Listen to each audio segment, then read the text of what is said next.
Hey guys, it's Abby here, and I want to talk to you today about chair pose. So there's a lot of different ways to go about chair pose, and different styles of yoga will have different alignment cues. But today we're going to focus on chair pose as a corrective exercise posture. So what we're going to do first is we're going to look down and we're going to make sure our toes are pointing straight ahead. And we want to think just like a set of skis. So we don't want them pointing out, we don't want them pointing in, we want straight ahead.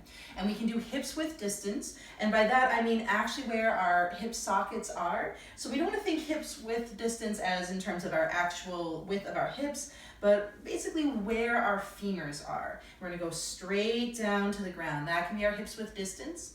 Or we can do our feet together, as long as the toes point straight ahead. So if we're doing feet together, being very careful that the toes aren't suddenly pointing out or they're suddenly pointing in.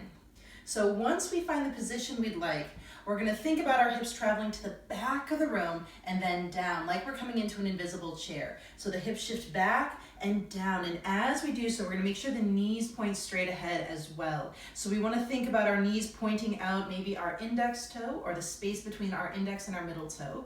That might mean there is space between our knees, even if our feet are touching, and that is okay. We really want to focus on that straight ahead motion. And then if it works for us, we're going to let our arms reach up and overhead.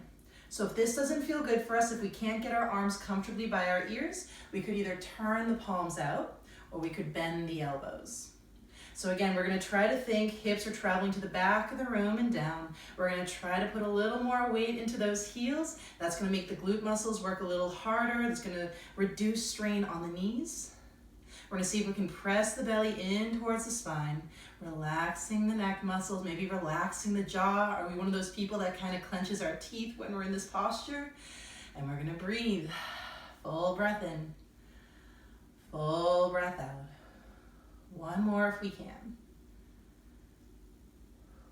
And then nice and controlled, we're going to come up. We're going to relax down. We might need to shake out our legs. And that is a way to do chair pose from a corrective exercise standpoint.